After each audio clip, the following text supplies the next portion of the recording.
함께 묵상하심으로 수요 사경회를 시작하겠습니다. 함께 기도합니다.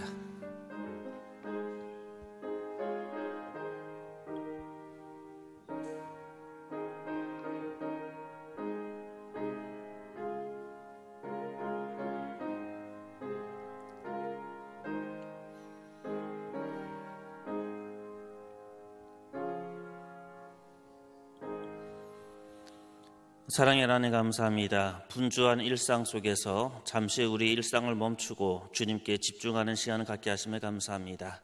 오늘도 이 시간 주님의 말씀을 들려주셔서 말씀을 전하는 자와 말씀을 듣는 자가 주님의 말씀 앞에 함께 순종하며 아멘으로 나아가는 시간 될 수 있도록 인도하여 주옵소서. 예수님의 이름으로 기도합니다. 아멘. 오늘 우리에게 주시는 하나님의 말씀 사무엘상 22장 23절의 말씀입니다. 사무엘상 22장 23절의 말씀을 같이 한 목소리로 읽도록 하겠습니다. 23절입니다. 두려워하지 말고 내게 있으라. 내 생명을 찾는 자가 내 생명도 찾는 자니 내가 나와 함께 있으면 안전하리라 하니라. 아멘. 먼저 좀 인사를 좀 같이 좀 할까요? 늘 이렇게 인사를 하죠. 오늘은 이렇게 옆에 쳐다보지 마시고 자기 자신에게 함께 인사했으면 좋겠습니다. 하나님은 살아계십니다. 네, 하나님은 살아계십니다. 네, 하나님은 살아계십니다. 질문을 좀 하나 드려볼게요. 제가 수요 사경회 할 때마다 그리고 제가 새벽에는 그러지 않지만 이렇게 말씀을 전할 때 항상 제일 처음에 하는 말이 하나님은 살아계십니다라는 말을 이렇게 고백하는 시간을 항상 갖습니다. 그리고 가끔씩 기분 좋으면 이렇게 옆에 보면서 우리 인사하면서 뭐 사랑합니다, 아니면 고백합시다, 뭐 하나님이 살아계십니다라고 이야기하는데요.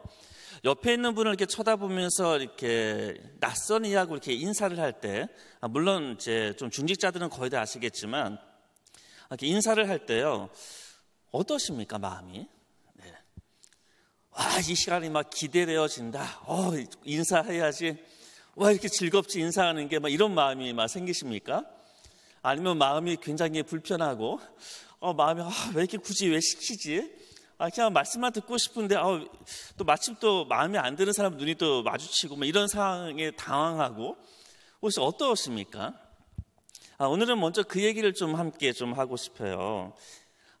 예배 때마다 이렇게 낯선 성도하고 이렇게 인사하는 것이 혹시 불편하다, 뭐 이런 마음이 있거나, 아니 우리가 보통 찬양을 할 때 이렇게 뭐 앞에서는 막 손을 들고 막 이렇게 찬양을 하는데 이렇게 손을 들고 찬양하는 것이 굉장히 불편하고 열정적으로 찬양하는 것이 막 불편하거나, 아니면 굉장히 이렇게 활기찬 장소보다는 좀 조용한 게 좀 좋거나, 아니면 이렇게 예배가 다 끝나고 나가는데 앞에 누가 서 계시죠? 이렇게 되게 잘생긴 목사님이 몇 분 서 계시잖아요. 그러면 이렇게 인사하고 악수하고 이런 것이 굉장히 이렇게 불편하거나, 어떠십니까?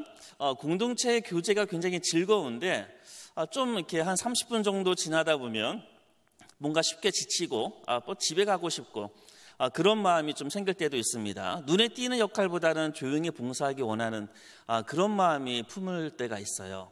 자, 제가 지금 설명드렸던 이런 분들, 문제가 있는 분일까요? 문제가 없는 분일까요? 생각해 보셨습니까?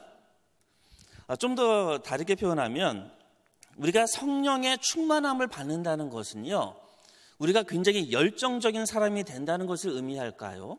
아니면 굉장히 내향적이고 조용한 사람이 된다는 것을 의미할까요?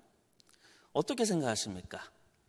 성령의 충만함을 받는다는 것은 외향적인 사람이 된다, 내향적인 사람이 된다는 것을 의미하지 않습니다.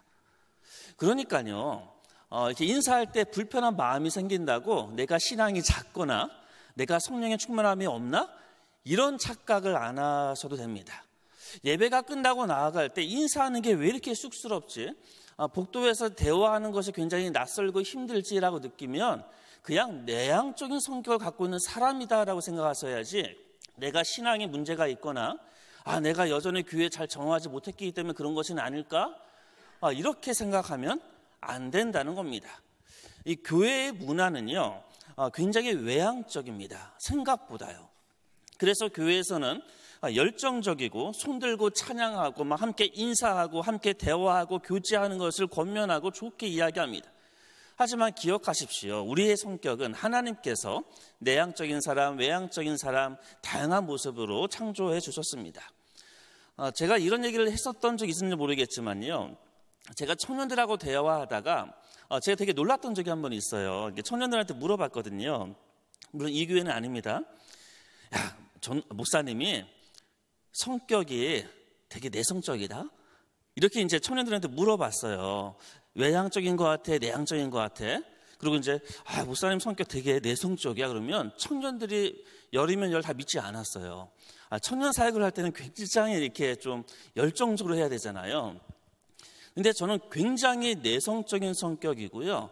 물론 저는 혈액형을 믿지 않지만 A 뿔뿔에 해당하는 굉장히 내향적인 사람입니다. 심지어 저는 청소년 시절에 그 학교에 가면 가장 싫어하는 시간이 있었습니다. 특히 국어 시간이 너무 싫더라고요. 국어 시간이 왜 싫으냐 하면 꼭 어떤 해당하는 날짜에 그 번호 사람을 일으켜가지고 국어책을 읽게 하는 거예요. 아니면 앞에서부터 한 명씩 국어책 읽게 하는데 그 순서가 다가올 때마다 제 마음에 공포와 불안감이 막 넘쳐났거든요. 그래서 순서가 돼서 국어책을 읽으면 떨면서 읽었던 기억이 납니다. 그리고 떨면서 국어책을 다 읽고 나면 어떤 느낌 들죠? 굉장히 비참해지죠. 나의 연약하고 나의 이 내성적인 성격이 다 드러나는 것 같아가지고요. 저는 교회에서 교회 오빠처럼 성장을 했습니다. 중등부, 고등부를 다 회장을 했음에도 불구하고 저는 굉장히 내향적인 성격이었어요. 그 임원을 할 때 제가 서기를 했던 적이 있었거든요. 제가 어린 시절에 중학교, 고등학교 때는 다 아시겠지만 교회 임원들이 굉장히 활성화됐었죠. 그리고 한 달에 한 번씩 원리회를 했습니다. 그 회의를 하면 서기는 뭘 하죠? 회의로 낭독을 하죠. 이 시간이 저는 너무나 괴로웠어요. 제가 서길 때요. 그래서 원래가 있는 그 전날 토요일 날 교통사고가 났으면 좋겠다. 다리가 좀 부러져가지고 교회 안 가는 일이 있으면 참 좋겠다. 요즘에 말로 이야기한다면 코로나 걸려가지고 좀 쉬었으면 좋겠다. 이런 마음을 품었던 것이 저의 원래 성격입니다. 그렇게 굉장히 내향적이고 내성적인 성격이었어요.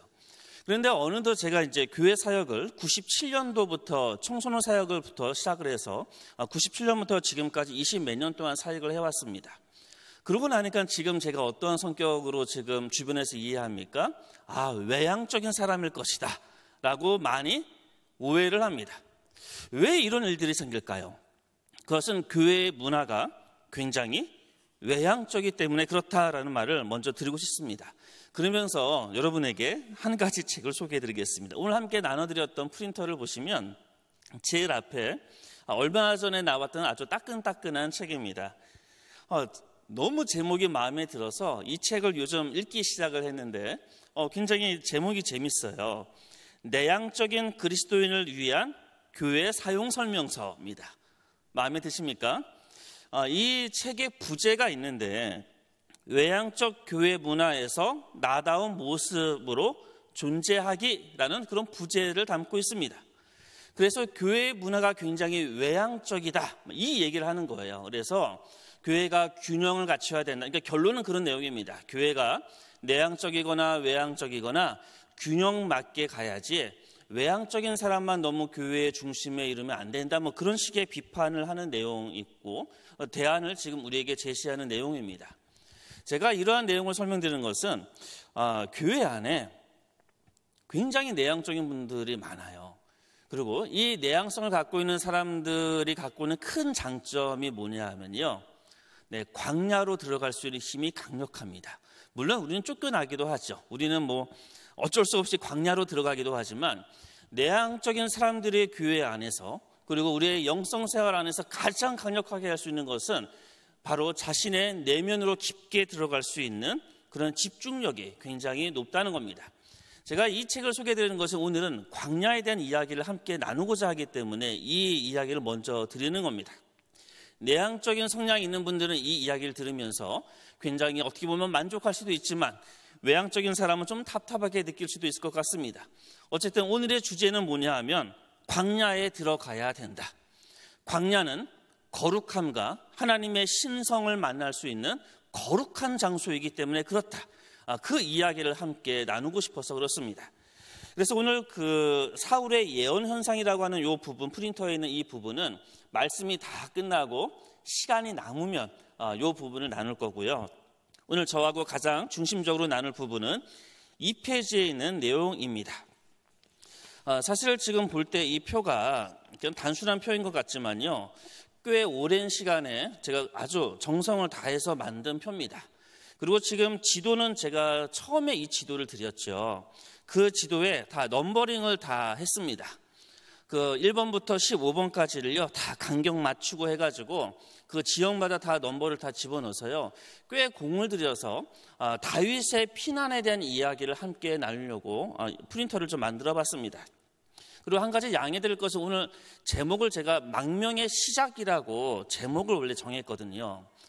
그런데 이 말씀을 준비하다 보니까 망명이란 말이 맞지가 않더라고요. 망명은 지금 이 번호에 의하면 14번부터 해당하거든요. 그래서 오늘 프린터의 제목은 피난이라는 그런 제목으로 좀 바꿨습니다. 양해를 부탁드립니다. 성경에는 광야에 대한 이야기가 많이 나오는데 그 중에 가장 유명한 광야 이야기가 세 가지의 광야 이야기가 있습니다. 먼저 여러분의 머릿속에 떠오르는 첫 번째 광야는 뭐죠? 탁 떠오르시죠 지금? 눈빛만 봐도 합니다. 이스라엘의 광야 40년. 그게 제일 처음에 떠오를 겁니다. 물론 아무 생각이 없을 수도 있습니다. 그 이스라엘이 40년 동안 걸어갔던 그 40년의 그 광야는 어떤 일이 있었습니까? 거기서 하나님께서 의도하시고 하나님께서 이 광야 이야기를 통해서 무엇을 우리에게 이야기하고 계십니까? 이스라엘 백성이 모세와 더불어 이 광야를 건너가면서 그들이 배웠던 것은요, 우상이 무엇인지, 그리고 살아계신 하나님하고 우상이 어떻게 구별해야 되는지, 그리고 무엇보다 제일 중요한 어떻게 예배를 드리는지, 그것을 배운 것이 바로 40년의 광야 생활이었습니다. 자, 우리 머릿속에 떠오르는 두 번째 광야, 신약에 나와 있는 광야는 어디일까요? 혹시 떠오르십니까? 예수님의 40일의 광야, 사탄에게 시험을 받았던 40일의 광야가 떠오를 겁니다. 예수님의 시험 받으심, 광야에서 시험 받은 세 가지 사건, 세 가지 시험이 있지요. 어떤 시험이 있습니까? 처음에는 돌들로 떡덩어리가 되게 해라. 헬리나우에는 이런 식의 표현을 썼더라고요. 돌이 떡덩이가 되게 하라라는 이 시험은 경제적인 시험이라고 이야기합니다. 그 다음에 두 번째 시험이 무엇입니까? 물론 누가복음하고는 순서가 좀 바뀌었지만 마태복음에 의하면 두 번째는 뭐냐면요, 성전 꼭대기에서 뛰어내리라라는 거였어요. 그래서 이거는 종교적인 시험이라고 이야기를 합니다. 그리고 세 번째 시험이 뭐냐면 사탄에게 절을 하고 그 앞에서 경배해라. 그러면 이 온 땅의 그 모든 권력을 다 주겠다. 이게 세 번째 시험입니다. 그래서 헬리나우에는 이것을 정치적인 시험이다라고 이야기를 했습니다. 그래서 이것을 아주 멋진 말로 헬리나우니 풀어내요. 첫 번째 경제적인 시험은 이렇게 풀어내더라고요. 현실적인 사람이 되라라는 시험이다. 두 번째 종교적인 시험은 뭐냐면 멋진 사람이 되라라는 시험이다 라고 이야기합니다. 뛰어내리면 천사들이 그 발을 이렇게 올린다고 그러잖아요. 얼마나 그 성전 꼭대기에서 뛰어내리면 멋지겠습니까? 마침 뛰어내렸는데 천사들이 그 발을 잡아서 하늘로 올리면 얼마나 멋지게 보이겠습니까? 바로 이것이 헬리나우니 이야기했던 겁니다. 또 세 번째 시험 경배하라, 그 정치적인 이 시험에 대해서 헬리나우는 이렇게 풀어나더라고요. 힘을 가져라. 이 세 가지가 한 인간이 일생을 거치면서 경험하는 시험이다라고 이야기합니다.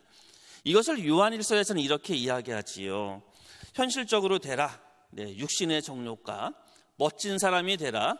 안목의 정욕과, 마지막에 뭡니까? 힘을 가져라. 이 생의 자랑을 이야기합니다. 기억이 나실 것입니다. 요한일서 2장 16절에 나와 있는 말씀입니다. 이렇게 예수님의 광야의 시험은 한 개인이 그의 삶에서 경험하는 이 가장 심각하고 근본적인 문제, 시험에 대한 이야기를 우리에게 다루고 있습니다. 그러면서 우리에게 무엇을 주냐 하면 오직 말씀만이 살 길이다라는 메시지를 우리에게 주는 것이 예수님의 시험의 이야기입니다. 그러면 우리가 이제 경험하게 되는, 우리가 지금 함께 살펴볼 세 번째 광야, 그것은 바로 다윗의 광야입니다. 특히 엔게디라는 아주 오지의 그 광야 이야기, 그것이 다윗이 경험했던 바로 그 광야 세 번째 이야기예요. 이 이야기는 뭐냐면요, 한 인간이 철저하게 거부당했을 때, 철저한 관계의 단절을 경험했을 때, 철저한 절망과 고독에 처했을 때 하나님께서 그와 어떻게 함께 하시고 어떻게 거룩함을 알아챌 수 있는지, 그것에 대한 이야기를 우리에게 주는 것이 바로 다윗의 광야 이야기입니다. 그래서 그 광야 이야기를요, 이제 프린터와 지도를 보면서 함께 좀 살펴볼 겁니다. 그래서 이 시간이 살짝 괴로울 수도 있을 것 같지만 잘 따라오시면 생각 외로 아주 재밌는 시간이 될 겁니다.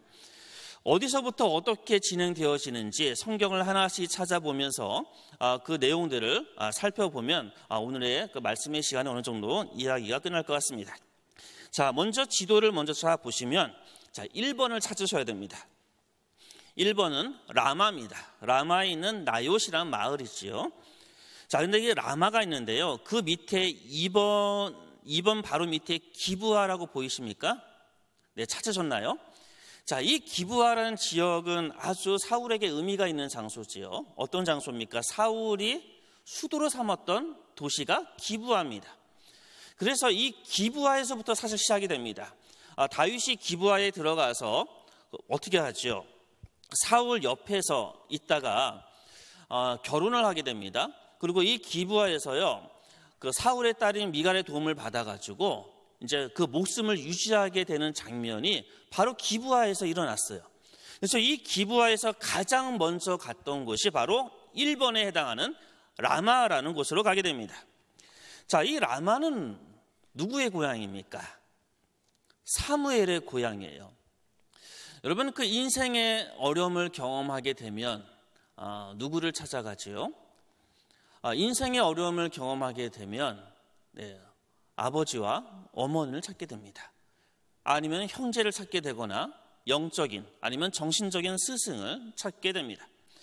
사실 다윗은 찾아갈 곳이 있다는 것이 어떻게 보면요, 굉장히 행복일 수도 있어요. 한 5년 전인가 저희 아내가 전에 말씀드렸죠. 한진 아파트에 저희 아내가 살았었다고 말씀을 드렸었죠. 그때 이제 장모님이 돌아가셨거든요. 그리고 이제 아버지는 초등학교 3학년 때 이제 사고로 돌아가셨습니다.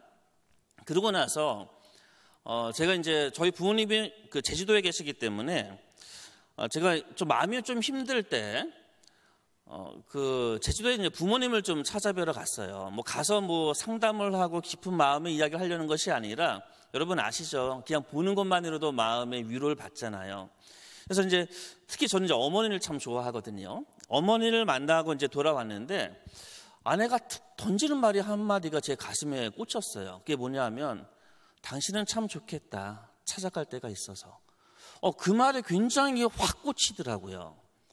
그러니까 어떻게 보면 아내는 어떻게 보면 아버지 어머니 형제도 없거든요. 그래서 아버지 어머니가 이미 돌아가셨기 때문에 인생의 힘든 순간에 찾아갈 데 없다라는 것이 참으로 그의 마음에 참 힘든 거였구나라는 것을 그때 깨달았습니다.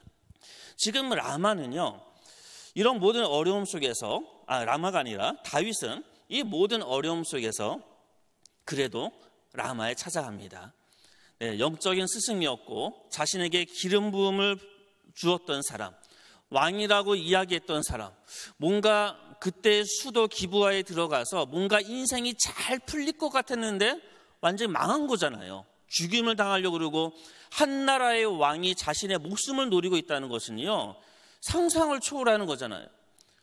그런 상황 속에서 그는 라마로 가게 됩니다. 자, 라마에 있다가 어떤 일이 있었죠. 이 라마로 이제 사울이 찾아갔죠. 2번의 군사들을 보내고 또 그다음에 본인이 직접 찾아가서 이제 또 다윗을 죽이려고 합니다. 이것이 이제 첫 번째 사건이 일어났던 것입니다. 이제 두 번째, 자, 사무엘상 20장 11절을 볼게요. 두 번째 장소가 나옵니다. 20장 1절은 다윗이 라마나웃에 도망하였다라고 해서 우리의 피난처 첫 번째 장소가 나오고요. 그 다음에 이번에 20장 11절을 보시면 요나단이 다윗에게 이르되 오라 우리가 들로 가자 할 때 이 들이 어디에 해당하냐면요, 기브아에 있는 숲을 이야기합니다. 그러니까 지도를 보시면 좀 더 명확하게 알 수가 있습니다. 아까 1번 라마와 기브아, 그렇죠? 그 기브아 바로 위에 있는 그곳이 바로 숲입니다.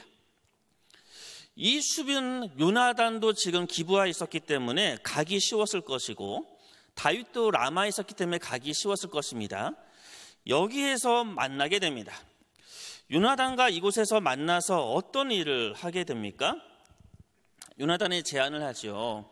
아버지를 설득할 테니까 너 잠깐 기다려, 이런 얘기를 하고, 그 다음에 화살을 3개를 쏠 텐데 내가 나의 그 종에게 화살이 너의 앞에 있다 그러면 사울이 널 죽이려고 하니까 너의 길로 가라, 이런 이야기를 했던 곳이 바로 이 들, 기브아 숲입니다.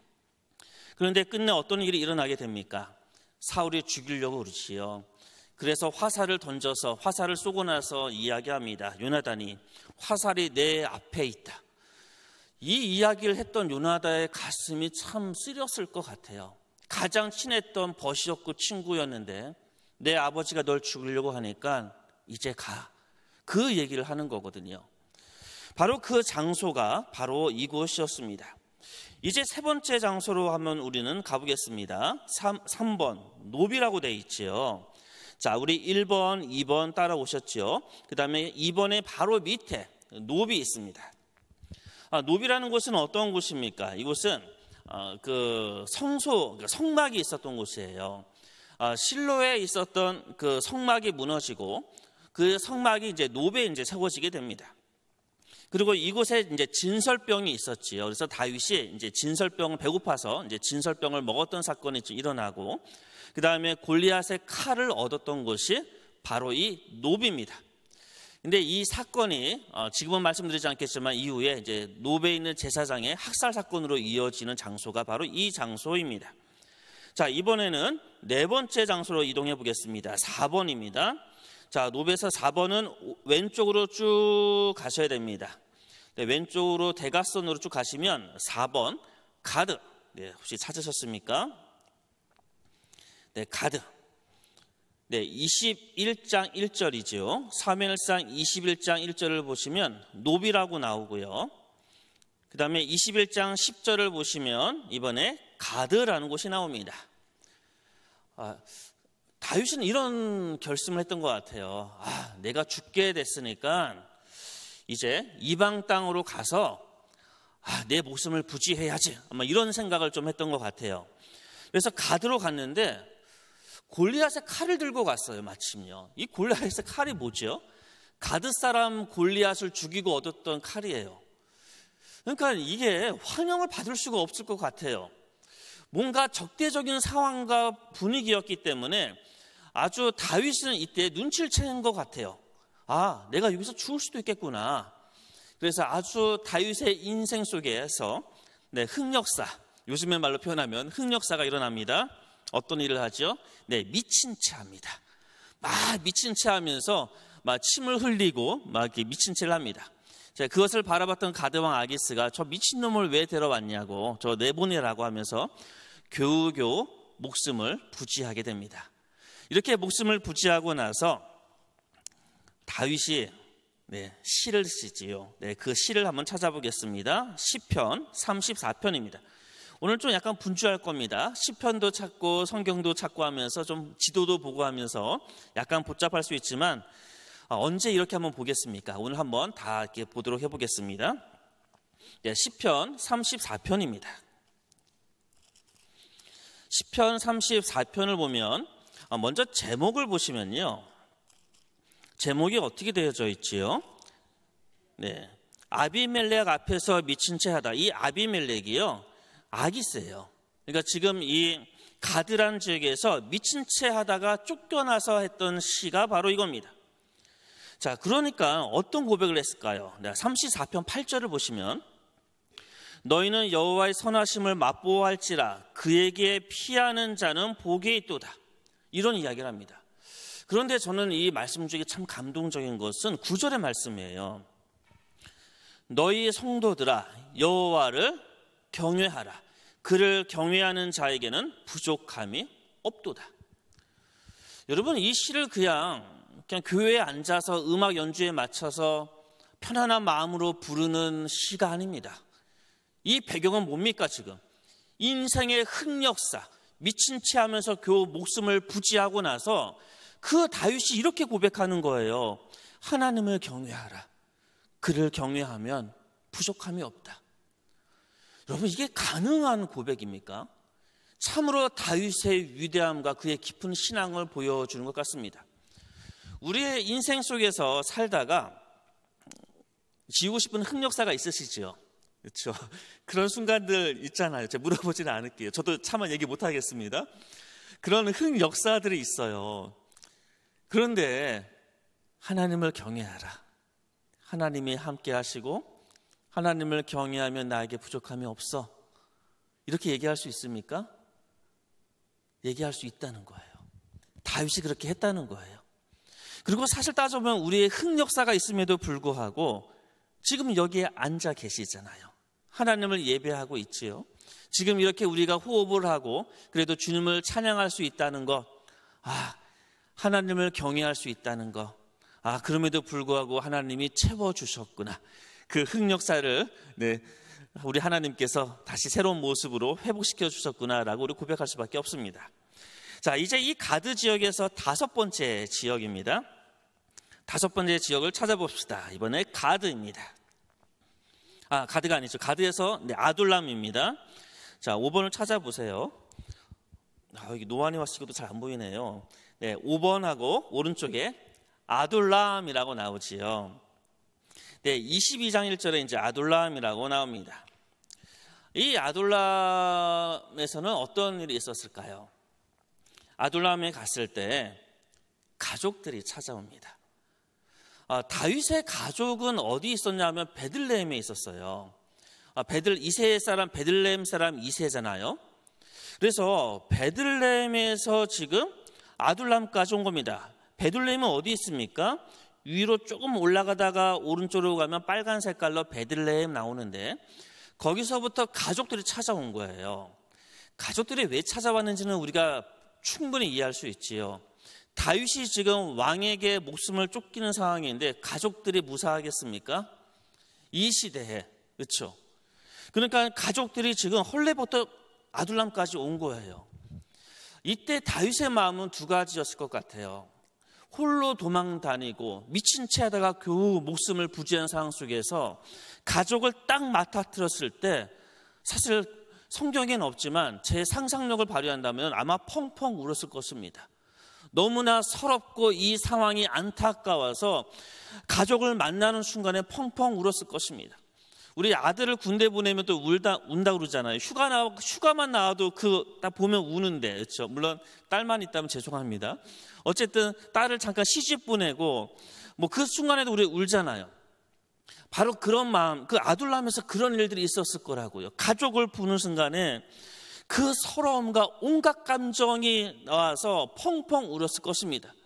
그리고 가족에 대한 미안함과 또 가족을 만난 반가움과 여러 가지 감정들이 그를 휘어잡았을 곳이 바로 아둘람이었을 거예요. 그리고 이곳에서 어떤 일이 있냐면요, 22장을 좀 더 보시면 400명의 사람들이 모입니다. 그런데 이 400명이 한결같이 어떤 사람이냐면 환난당한 자, 억울한 자, 여러 가지 안 좋은 일을 당한 사람들, 어떻게 보면 사회적인 부적응자들이지요. 사회적인 부적응자들이 이곳 아둘람에 모이기 시작을 합니다. 이 느낌을 아셔야 돼요. 다윗이 홀로 있다가 가족을 만나고 그리고 사회적인 부적응자들, 여러 가지 억울한 일들을 당했던 사람들이 1명, 2명 오면서 그 숫자가 자그마치 400명으로 불어나게 됩니다. 이때 혹시 다윗은 하나님의 뜻이 어딘가 있을까? 이런 생각은 하지 않았을까? 이런 상상을 하게 되어집니다. 자, 이런 일이 있었을 때 그 아둘람에서요 또 다윗이 시를 쓰게 돼요. 그것이 57편입니다. 우리 57편을 한번 펴보겠습니다. 시편 57편.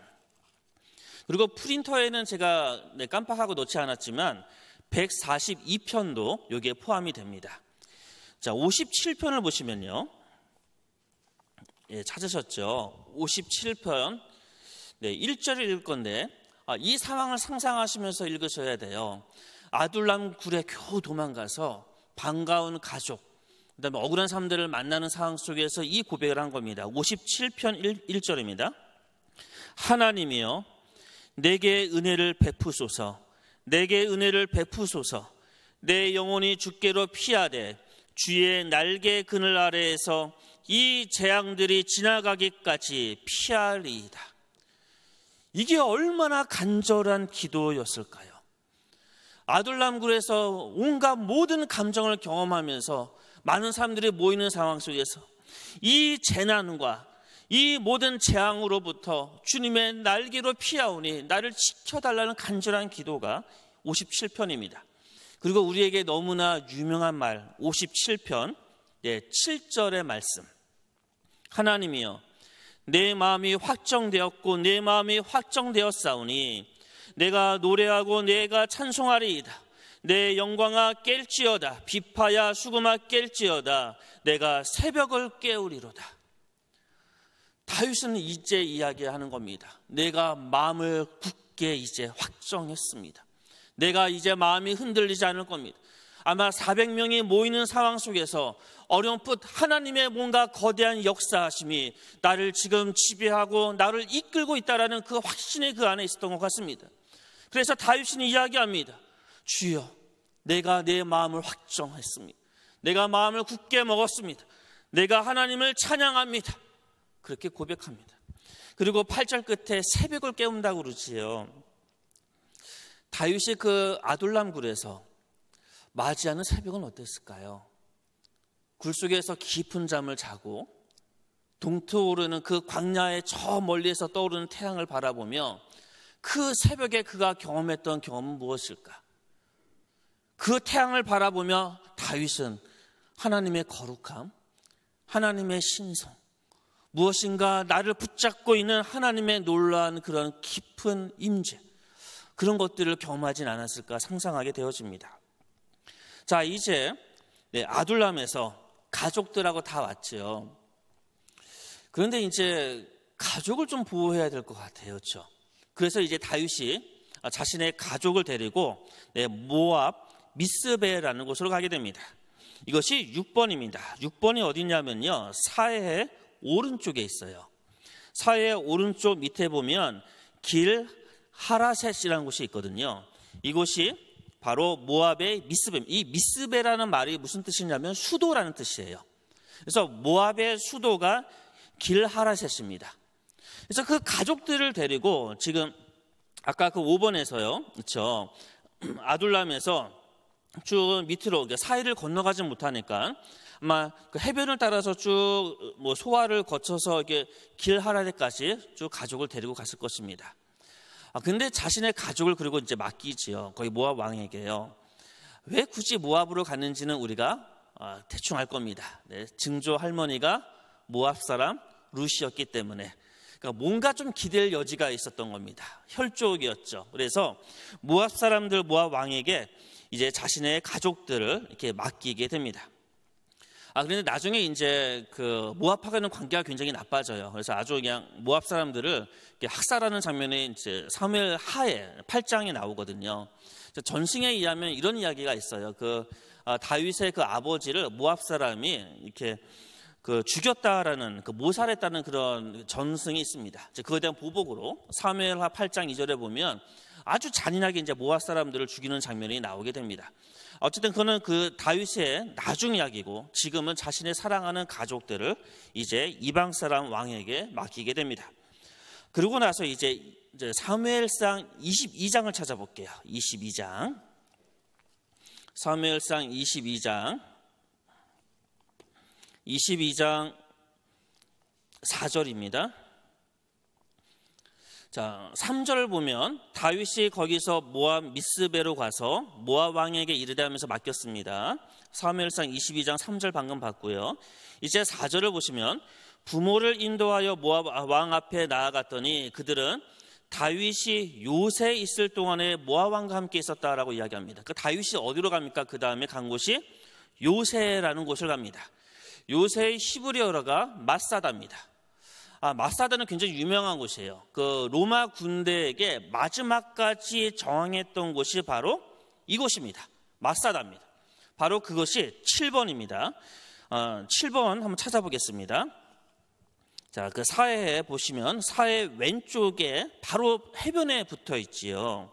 그래서 제가 이게 지도하고 다 찾아가지고요, 거기다 집어넣은 겁니다. 이 지도에는 이 마사다가 표시가 안 돼 있더라고요. 여기가 마사다 맞습니다. 지금도 마사다 유적지가 이곳에 있고요. 이곳이 바로 요새입니다.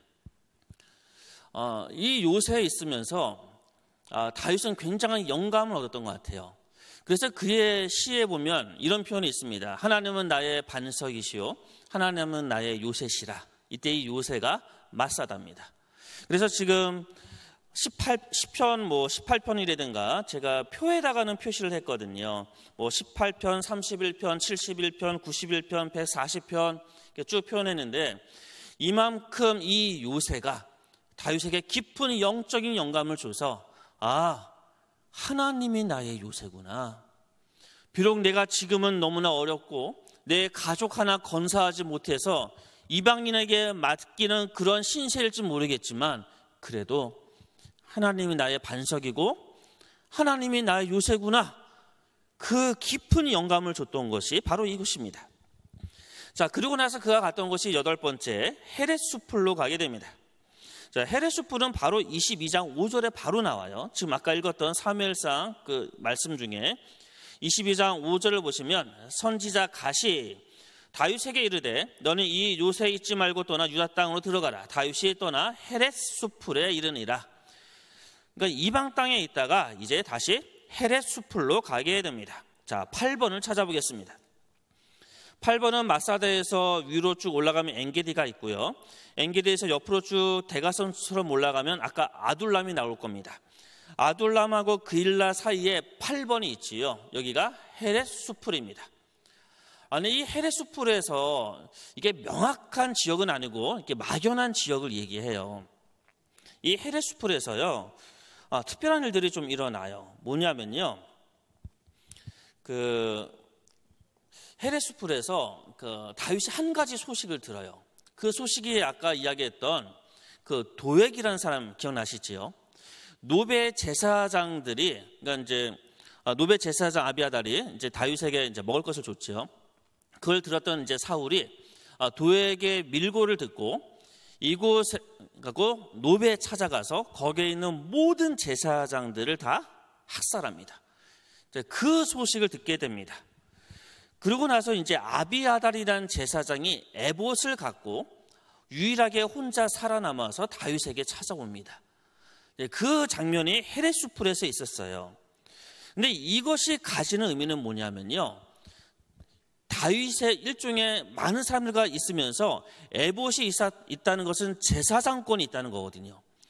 이것이 갖고 있는 의미는 뭐냐 하면 온전히 하나의 임시 정부가 완성됐다는 겁니다.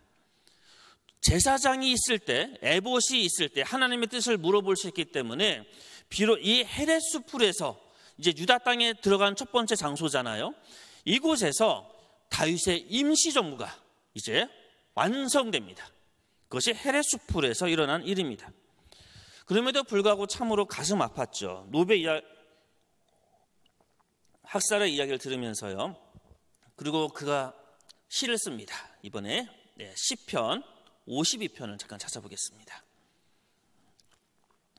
시편 52편입니다.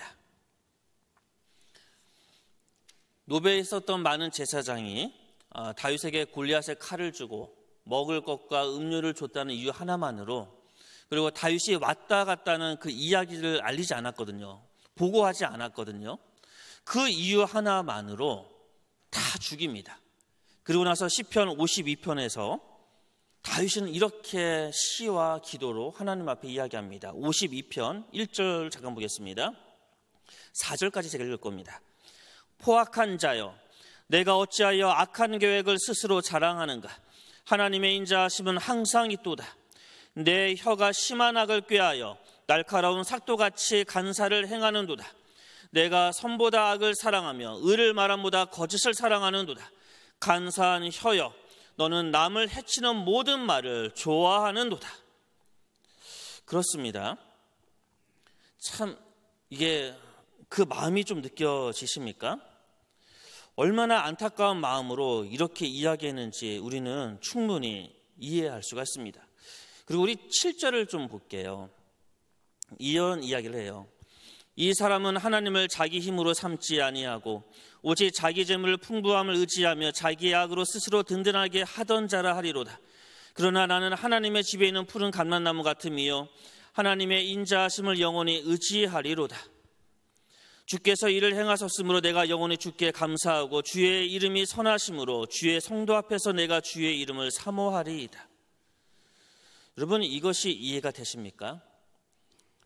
이 억울한 상황, 지금 다윗의 마음을 이럴 거예요. 자신을 도와줬던 사람이잖아요. 자신이 도망쳤던 그곳, 그러니까 라마라는 곳에서 처음으로 도망갔던 곳이 노비입니다. 도망가서 당장 먹을 것이 없는 상황 속에서 먹을 것을 줬고, 이제 도망가려는데 무기 아무것도, 호를 단신으로 도망가기 때문에 자신을 방어할 수 있는 것이 아무것도 없는데 골리앗의 칼을 줬잖아요. 먹을 것과 자신을 보호할 수 있는 칼을 줬던 고마웠던 노베 제사장. 그런데 자기를 도왔다는 이유만으로 철저하게 죽음을 당합니다. 그런 다윗이 어떻게 이야기하죠? 내가 주의 이름을 사모합니다. 저는 이 고백 못할 것 같아요. 솔직히 말씀드리면 저를 도와줬던 사람이 억울한 일을 당하고 심지어 목숨을 잃었을 때 앉아서 기도하면서 그럼에도 불구하고 주님을 사랑합니다. 솔직히 지금은 못할 것 같아요. 아직까지 제 신앙과 믿음이 다윗만큼 큰 것 같지는 않습니다. 그런데 다윗은 그걸 하더라고요. 그래서 참 말씀이 불편합니다. 이렇게 살아내야 되니까요. 어쨌든 다윗은 그런 놀라운 믿음을 우리에게 보여줍니다. 이 모든 억울함에도 불구하고 내가 주님을 사랑합니다. 주님은 나의 요새십니다. 그렇게 나가는 것이 다윗입니다. 참으로 감당하기 어려운 믿음인 것 같습니다. 자, 이제 헤레수풀에서 어디로 이동합니까? 우선 중간 점검하겠습니다. 잘 따라오고 계시지요? 네, 오늘 약간 힘들 수 있다 말씀을 드렸어요. 네, 지도하고 마치 우리 고등학교 시절에 이렇게 지도책 보면서 그때 사회과 부도였죠. 이렇게 보면서 이렇게 하는 것처럼 그때 은근히 재미도 있지만 또 힘들 수도 있습니다. 잘 따라오셔야 됩니다. 자, 이번에 9번입니다. 헤레수풀에서 이제 그릴라로 가게 됩니다. 자, 9번을 찾아보겠습니다. 아둘람 8번에서 바로 그 밑에 그릴라가 나옵니다. 자, 이 그릴라에서는 어떤 일이 일어나게 되냐면요. 블레셋 사람들이 그릴라를 침범해요. 침범을 했는데 그 이야기를 들었던 다윗이 약 400명이나 사람과 함께 있었잖아요. 블레셋 사람들의 손에서 그릴라를 구원합니다. 그런데 되게 놀라운 일이 일어나요. 뭐냐면요, 사울이요 다시 쫓게 돼요. 다윗을 그릴라로요. 근데 그 쫓게 되는 이유가 너무 황당합니다. 그릴라를 구원해 줬는데 그릴라 사람이 사울에게 다윗이 있다라고 밀고 한 겁니다. 배신한 거지요. 그리고 지금 그 밑에 프린터에다가 아비아달자 에봇이라고 썼는데 사실 아까 그 위에다가 써놔야지 좀 더 그때 갖고 왔기 때문에 그렇게 해야지 그 헤레수풀에다가 집어넣어야 됩니다. 그래서 그릴라에서 첫 번째 배신을 당하지요. 자신의 선행에도 불구하고 배신을 당하게 됩니다. 자, 그러고 나서 그가 이제 도망간 곳이 10이라는 곳으로 도망가게 됩니다. 10번입니다. 자, 한번 찾아볼까요? 9번에서 10은 10은 또 10번이네요. 또 우연히. 그 밑에 보시면 10번 보이시죠? 10 광야에 가게 됩니다. 10 광야에 가게 됐는데 가자마자요 10 사람들이 사울에게 이야기하는 거예요. 다윗이 이곳에 있다고 이제 이야기를 하는 겁니다. 아까 그릴라 사람도 그랬죠. 그리고 10 사람도 다윗이 있다라고 밀고를 합니다. 그런데 사실 이해가 돼요. 왜 밀고 했을까요? 불과 얼마 전에 노베에서 다윗이 왔다 갔는데 알리지 않았다는 그 이유만으로 그 마을에 있던 모든 제사장들을, 그것도 평민이 아니고 제사장입니다. 제사장을 학살했습니다. 이 이야기는 엄청난 충격이겠죠. 제사장을 학살했다는 건요. 이 이야기가 안 전해졌겠습니까? 이 놀라운 학살의 사건들이 다 전해졌겠죠. 그러니까 그릴라 사람과 시베에 있었던 사람들이, 그 이야기를 들었던 사람들이 다윗이 보였는데 이거 얘기 안 하면 아차, 우리가 몰살당한 게 있구나, 충분히 이해되는 상황이긴 합니다. 너무나 가슴 아픈 배신이긴 하지만 그들의 삶이 이해되는 상황입니다. 이렇게 이 위기 속에서 거의 이제 죽기 직전까지 가다가요, 이제 블레셋이 이제 사울을 침공해서 이제 사울이 이제 그쪽으로 이제 물러가면서 생명을 유지하게 되는데, 이때 이제 또 다윗이 시편 하나를 쓰게 됩니다. 그것이 54편입니다. 네, 이제 우리 3분의 2 정도가 끝났습니다. 좀만 더 보시면, 따라오시면 마지막을 다 볼 수가 있습니다. 네, 시편 54편을 보시면 54편 제목이 이렇지요. 10사람이 사울에게 이르러 말하기를 다윗이 우리가 있는 곳에 숨지 아니하였나이까 하던 때에 라고 되어져 있지요. 이때 이제 1절을 보면 이렇게 다윗이 고백합니다. 하나님이여, 주의 이름으로 나를 구원하시고 주의 힘으로 나를 변호하소서. 하나님이여, 내 기도를 들으시며 내 입의 말에 귀를 기울이소서. 그리고 저에게 감동을 줬던 말씀은 6절이었습니다.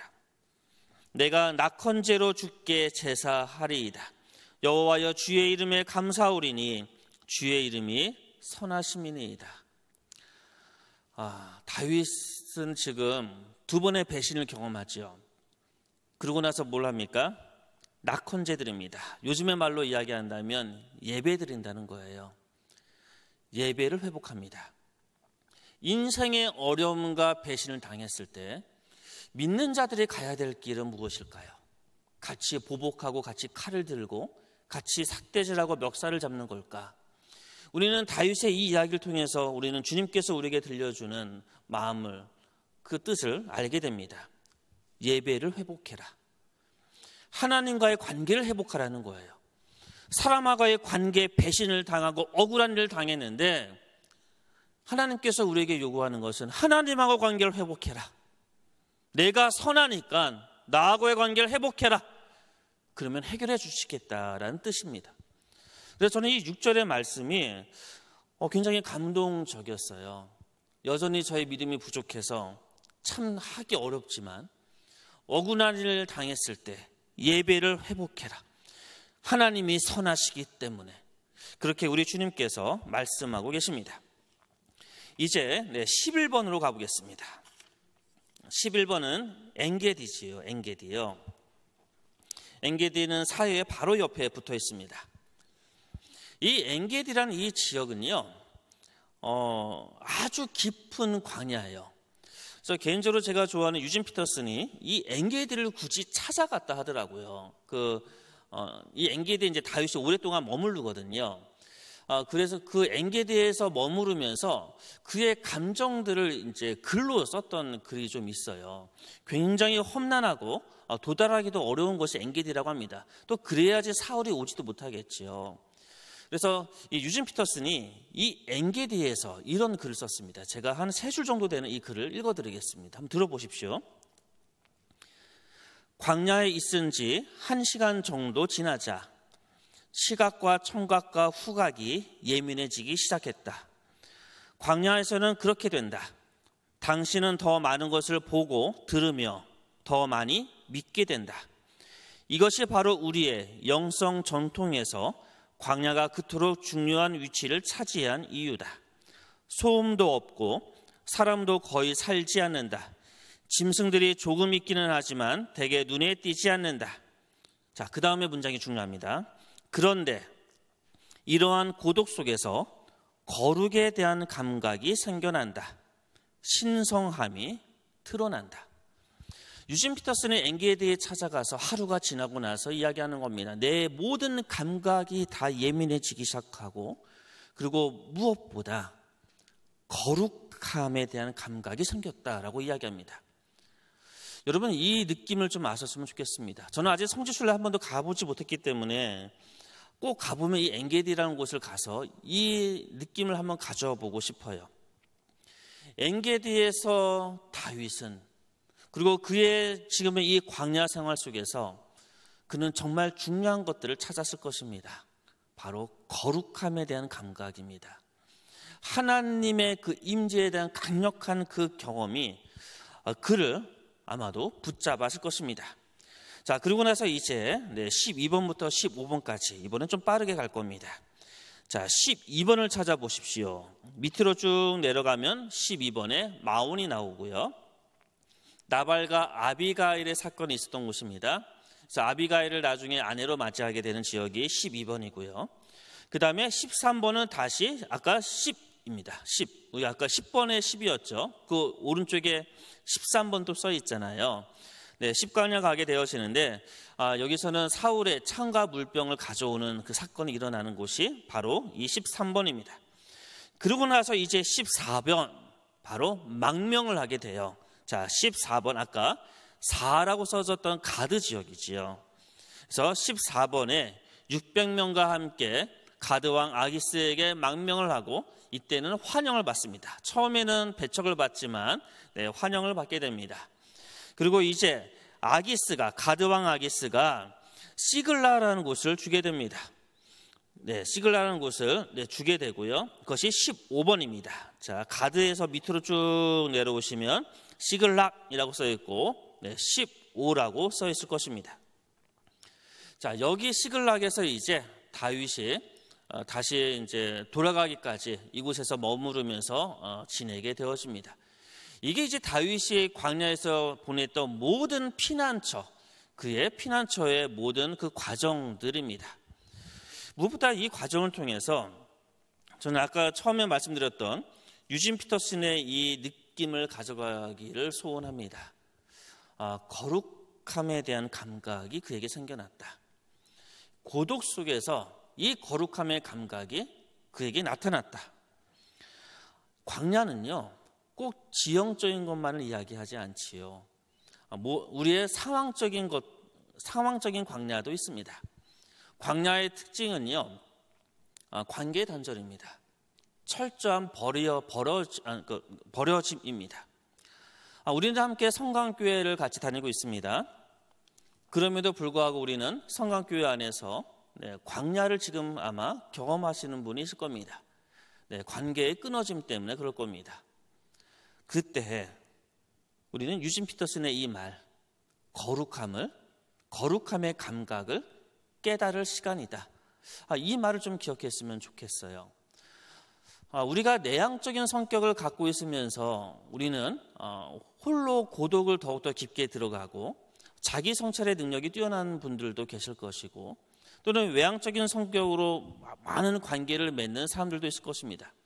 우리의 성격이 어떻든지 관계없이 우리는 성광교회 안에서 나만의 고독과 광야를 경험할 때가 있을 것입니다. 그래도 다윗보단 괜찮잖아요. 그렇죠? 살맛나지 않고 죽고 싶어도 그래도 다윗보다는 괜찮지 않습니까? 다윗보다는 살만한 것 같습니다. 그렇다면 다윗의 이 이야기를 통해서 도전받기를 원합니다. 이 모든 상황 속에서 그는 예배를 회복했고요. 이 모든 상황 속에서 그는 시를 짓고 주님을 향한 기도를 올려드렸습니다. 이 모든 이 상황 속에서 그는 하나님을 향한 거룩한 감각이 깨어났고요. 이 모든 광야 생활 속에서 그는 온전히 하나님과의 관계에 깊은 관계로 들어가게 됩니다. 우리도 성강교회에서 아니면 사회 속에서 우리가 속해 있는 모든 공동체 속에서 아니면 가족관계 안에서 광야와 고독을 경험할 때 기억합시다. 예배를 회복하고 기도를 회복하고 하나님과의 관계의 깊은 자리로 들어가자. 오늘 이 말씀을 통해서 저와 여러분이 온전히 주님과의 깊은 관계로 들어가는 저와 여러분 되기를 축복합니다. 함께 기도하겠습니다. 사랑의 하나님 감사합니다. 다윗이 그의 피난의 과정을 속에서 진정 하나님과 더욱더 깊은 관계를 맺었듯이 우리의 인생의 광야 속에서 하나님과 더욱더 깊은 관계에 예배와 기도와 말씀의 그 깊은 곳으로 들어가는 저희를 될 수 있도록 인도하여 주옵소서. 예수님의 이름으로 기도합니다. 아멘. 우리 시간 함께 잠깐 짧게 기도하겠습니다. 주님, 지금 광야를 맞이한 것 같은데 주님과 깊은 관계, 하나님과의 깊은 임재의 경험이 우리의 삶에 있게 하시고 우리의 예배와 기도와 말씀이 회복되는 저희들 되게 해달라고 우리 함께 기도하고 제가 기도하고 축복 기도하겠습니다. 함께 기도합니다. 사랑의 하나님 감사합니다. 이 시간 말씀을 통해서 다윗의 피난했던 그 과정들을 함께 살펴보았습니다. 그의 인생의 어려움 속에서 하나님과의 관계를 회복했던 것처럼 우리도 온전히 하나님과의 관계를 회복하는 저를 되게 하시고 주님께서 우리에게 주셨던 놀라운 은총을 경험할 수 있도록 인도하여 주옵소서. 주님께서 우리에게 주셨던 놀라운 힘을 붙들고 나의 피난처 되시고 나의 반석 되시며 나의 요새 되신 하나님을 찬양하며 하나님은 참으로 선하신 분이다라고